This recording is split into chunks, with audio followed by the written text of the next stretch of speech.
Well, good evening, and we're getting a little late here. I'm going to keep these things as short now. Uh, the old dude right here is running, is doing its thing. The light's a little more subdued. We've got to get him centered somewhat more. All right, and bring him back. You don't need to see all the front of that, I suppose. Just I'm going to turn it. I cut the dowel rod off, but I kept a little bit there still. See, there's still some there. There's a hole in this kind of, I don't know what that is, 2 pounds of steel. It had a little hole in it for something. I don't know if that was to balance it out or something set down in it. It'd make a nice little base for something like a maybe to hold up a magnifying glass or something like that, or maybe even I've used it for a weight, also to help me solder with. Center this a little bit. All right, there it is. There's the simple little guy I got. That's the base of the Cosmos, and there's a 9-volt battery down in the case. You'll put the battery in from the bottom. I drilled a hole through it. Of course, I've had it apart, so I've drilled it in from the bottom and the top. And amazingly, inside there was a little circle. It was a molding flash on both sides, and they both lined up. So I went ahead and drilled my holes right there. And of course, having it apart, I wasn't worried about going to hitting anything inside. But I did each one individually. And then you saw in some of the early ones, I was using a bolt, the 5/16. When I found some dowel rod, it fits really nice. I think it's 3/8 dowel rod, and it fits snugly. So I can adjust it still. It's not glued or anything. It's just wedged really well. I've got enough room. I can raise it or lower it. Let's go ahead and push it down. Then we can get it spinning faster. Plus, the bearing will slip a little bit down on the dowel rod. I've got that all the way down there, so we'll have to use the bearing. All right, it's kind of wedged. All right, it cogs a little bit there, but look at it really spinning.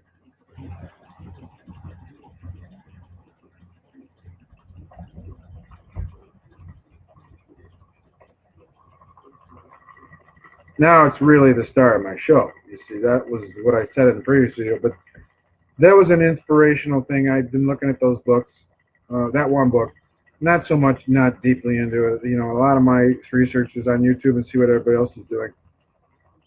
But I highly recommend you look around there.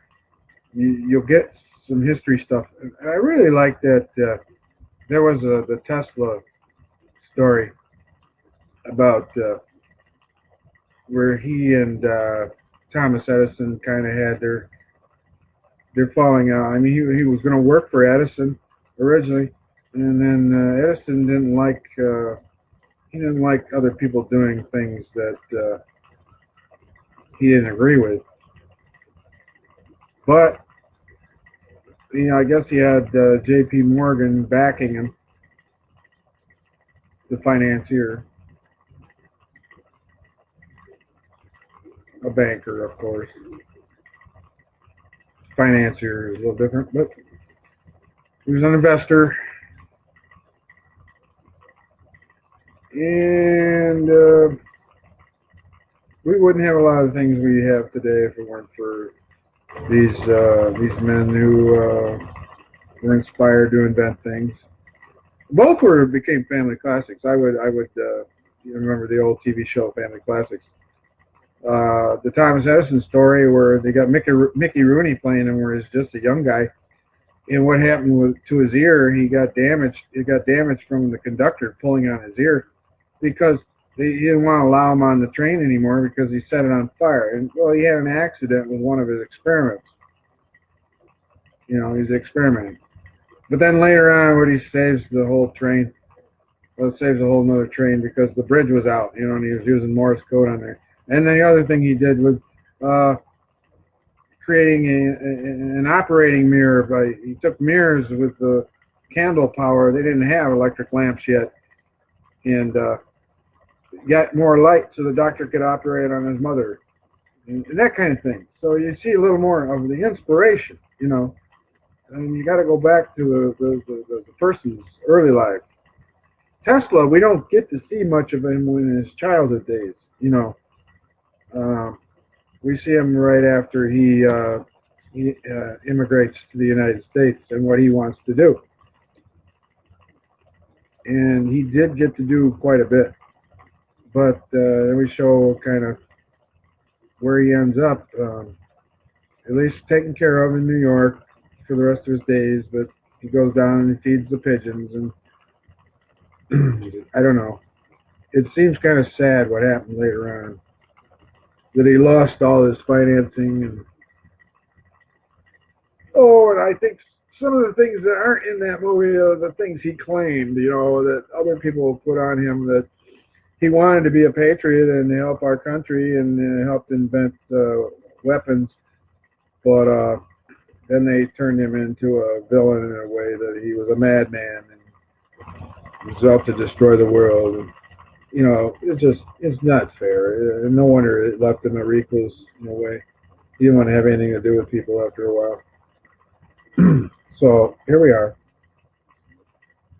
You gotta have a little empathy for that. I mean, a lot of that stuff that he came up with is it came from a lot of inspiration, and you might even call it revelation. Who could say?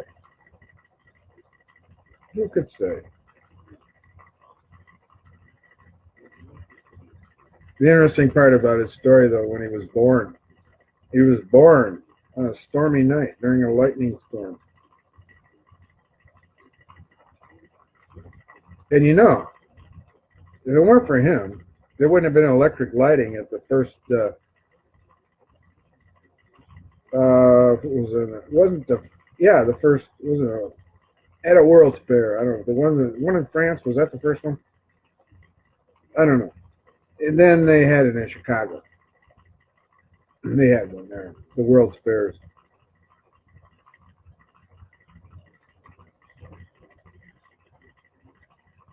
And so there's our little spinner. And this is the original fidget spinner, the one I bought.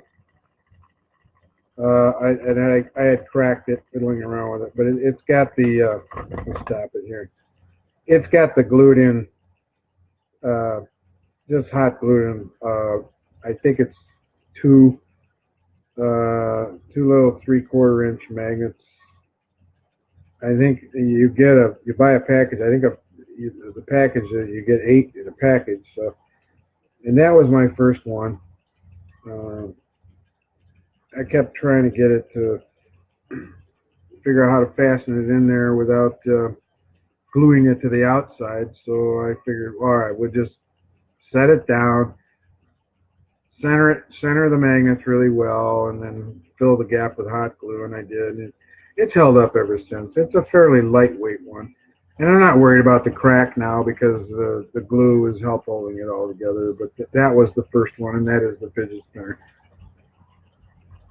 So it really is a fidget spinner motor. And again, no nuts and bolts. That's just a dowel rod. And the wedge is down on there pretty good. I'll pull that out. We could pull that up. I think. A little tricky.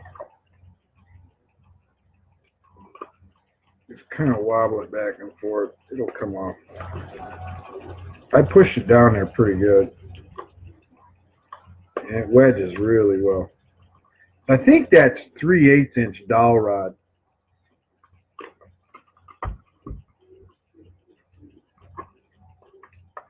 There we go. All right, now it's all the way to the top again, and that's a pretty good gap right there.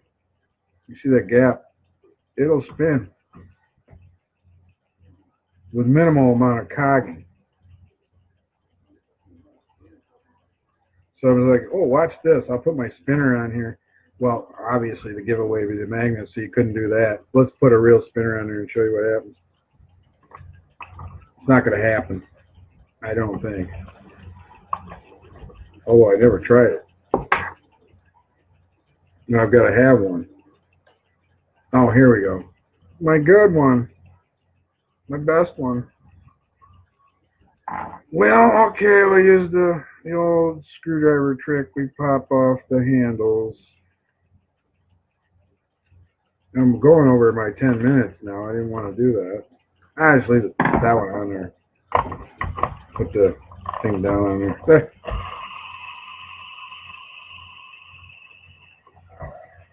What do you think's going to happen? It's not going to do anything. So slow down. Quit. There's no magnets in it.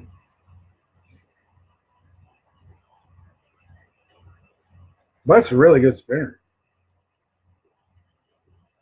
Probably the best one I have. That's not a fidget spinner. It was just called a hand spinner. That was I think I still have the box for it somewhere.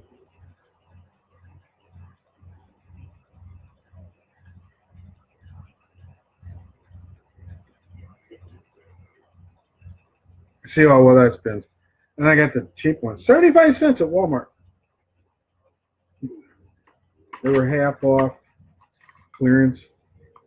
They're trying to get rid of them all. I don't know why. What's coming now? All the designer ones? Oh, because of so many of the other cheaper ones. Then that ruined the price on these.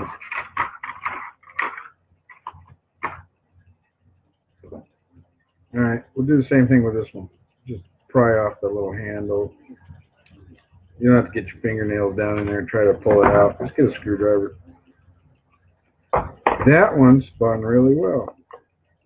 And if nothing else, set yourself up a little block of wood and put a dowel rod in it, and you could put your spinner on there and play with it. You don't have to worry about it flying out all over.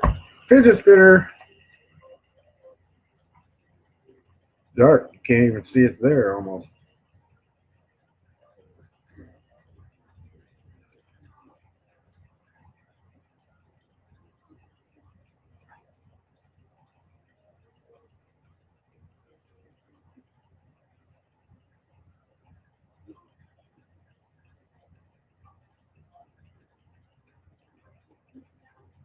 I'm going to put this one back together. Give them both a run for the money. That's the black. I want the blue one back there. I'm going to mix them up. Don't go falling around there. I have to chase it down on the floor. All right, now the blue handles are on there.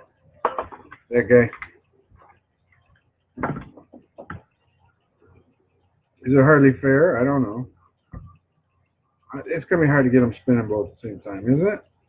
Let's try anyway. Well, give it a little bit. That moved, and this almost moved away.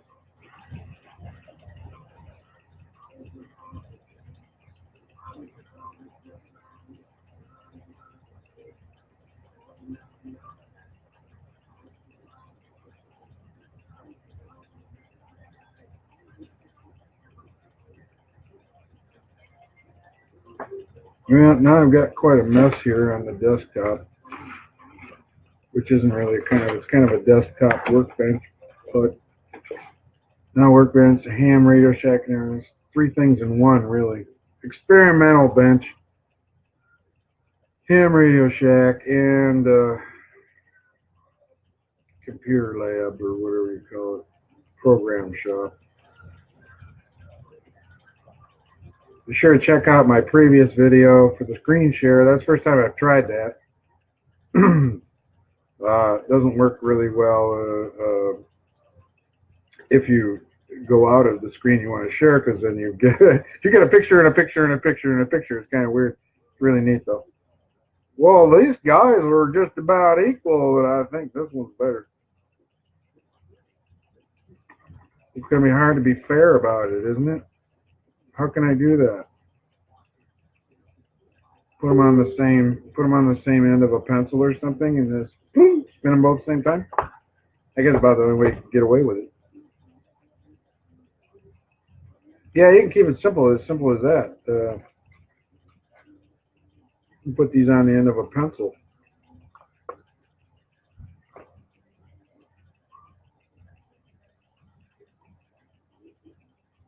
Well, actually, it fits over the pencil. All right. Well, then you got to take the handles off.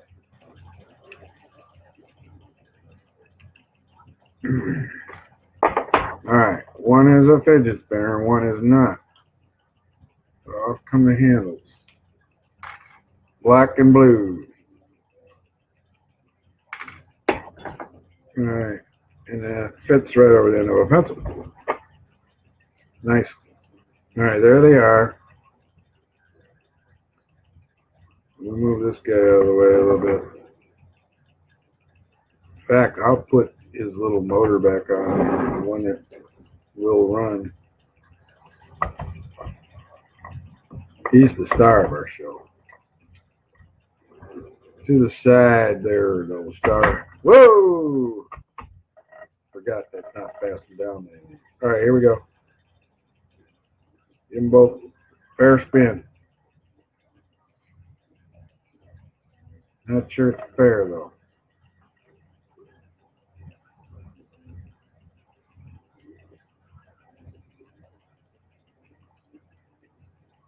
The blue's on my left.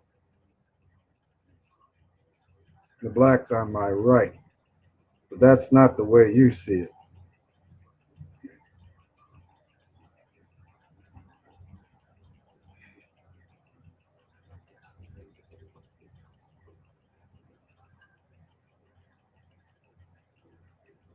One's got the ball bearing set as weights, and the other one's actual weights. What do you know? I think the fidget spinner is going to win.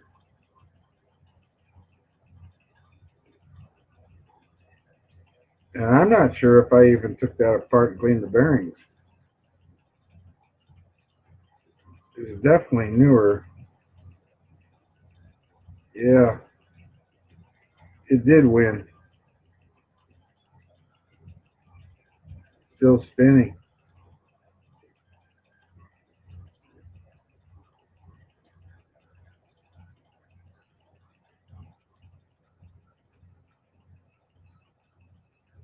It may be the weights. I don't know. Well, there you go. The story of the two. This guy quit on me. Why? You gotta push it down on there more. Get it a little closer. The battery could be wearing out too. It's only running off a 9 volt.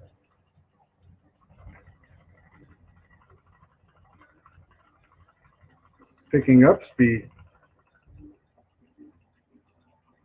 Fairly quiet too.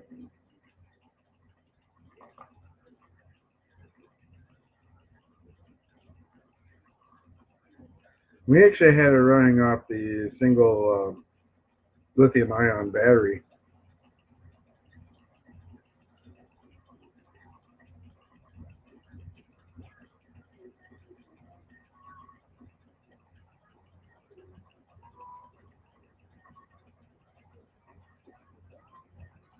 All right, I got an eye on here. Something I don't know what that means.